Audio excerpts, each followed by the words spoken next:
टांग अड़ाना, दखल अंदाजी। क्यों री, तू कल भी शाम को देर से आई थी और आज भी देर से आई है। तेरी कोचिंग तो 3 बजे समाप्त हो जाती है, फिर तुझे आने में 6 कैसे बज जाते हैं।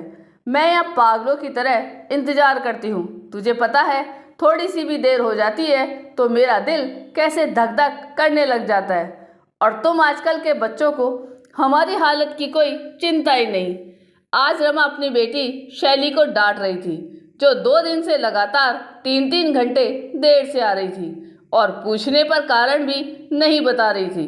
शैली को भी मम्मी की बात सुनकर गुस्सा आ गया और बोली, मम्मी आपको तो कुछ काम दाम है नहीं।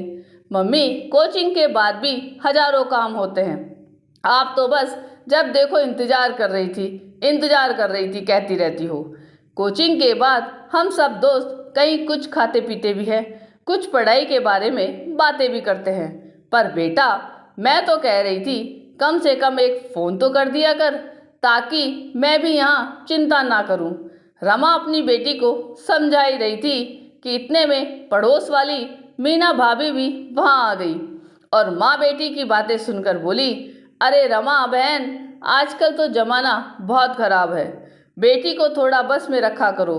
क्या पता कोचिंग के नाम पर तुमको बेवकूफ़ बना रही हो और किसी लफड़े में पड़ गई हो। अच्छी तरह से उगलवाओ उससे, कहाँ जाती है, किसके साथ जाती है, जो रोज़ इतनी देर से आती है। वह और कुछ कहने वाली थी, तभी रमा ने कहा, बस मीना भाभी, हमारे मामले में टांग अड़ाने की बजाय अपने घर में देखिए, आपका बेटा भी तो रात 10 बजे आता है।